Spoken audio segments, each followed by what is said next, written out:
We're back and let's take a look at how businesses are going to be affected by COVID-19 during this economic slowdown, and what can businesses put in place to mitigate the risk and manage the impact of the virus, as they are likely to suffer losses. And of course, the employee relations part of it. Monique Jefferson is the director of DLA Piper South Africa, and thank you very much for coming. Thank you very much for having me. All right.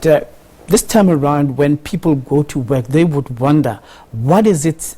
Is this the day that they will catch the virus, or is the employer really going to act in their interest, as far as their health is concerned?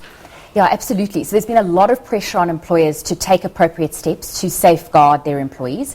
What we have seen a lot of is that since the President made his announcement on Sunday, generally businesses are taking this very seriously, and I've seen a lot of working from home arrangements. So where an employee can do the work from home, I'm seeing that they are encouraging that and putting mechanisms in place, because obviously it's always a balancing of risk. So you don't want your employees to be exposed to the virus, and you also don't want them to be anxious, but at the same time you've got a business to run.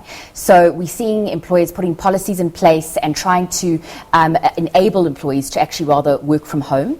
And obviously with that, it carries risk as well. There's risks that, they could leak confidential information. There could be a violation of data privacy. So we are finding, employers having to really beef up on their policies to make sure that it's very clear to employees what the parameters of a work from home arrangement are. And then, of course, there's always the worry as well. Some employees cannot work from home. So what do you do with those employees? And what we're seeing there is that employers are generally now trying to allow some sort of flexible working hours, rotating the staff, not having everybody in the office at once, working on a more skeleton sort of staff arrangement.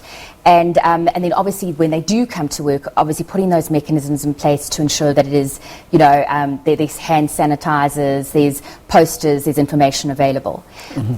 So what about then meetings that are very crucial in as far as line record or video calling is concerned, or perhaps Skyping?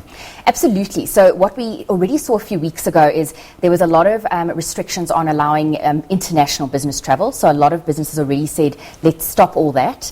Now we are seeing that people are really reducing face-to-face meetings as well. Most employers are having a policy of not allowing face-to-face meetings and looking at other alternatives like video conference calls, teleconference calls, Skype for Business. And I think this could have a way of really changing in the future, because if this works effectively, I think going forward, you're going to have a lot more reliance on technology to conduct business, and even a lot more latitude for flexible working arrangements if these home working arrangements are actually successful. Who should be worried the most now? Because South Africa will soon be entering the flu season, when people are going to have the normal flu that would catch one, say, for 3 days. Yeah. And would there be a problem with anybody sneezing and coughing around people, and with that not being presumed to be coronavirus? Yeah, so I think employers are taking really cautious approaches here.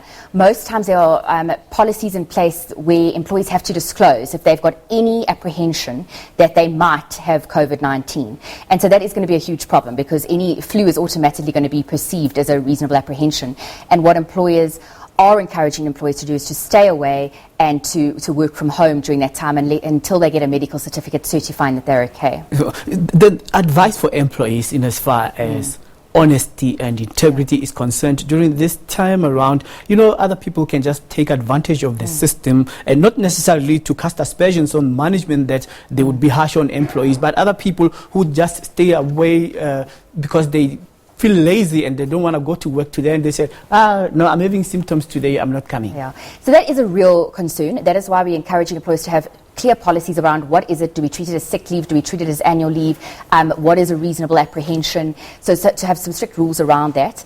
And also you can look at social media. We've had cases overseas where people have been in isolation for a while, where they say best home day ever, and then they've got a picture of themselves hiking. That would obviously warrant disciplinary action. So, also employees need to, you've just got to really appeal to employees to act honestly, and obviously they need to realize that there are serious disciplinary consequences if they don't. All right, thank you very much for making time. Thank you very much. All right, that's Monique Jefferson, the director of DLA Piper, talking to us about how employees and employers can really brace themselves for the impact of COVID-19.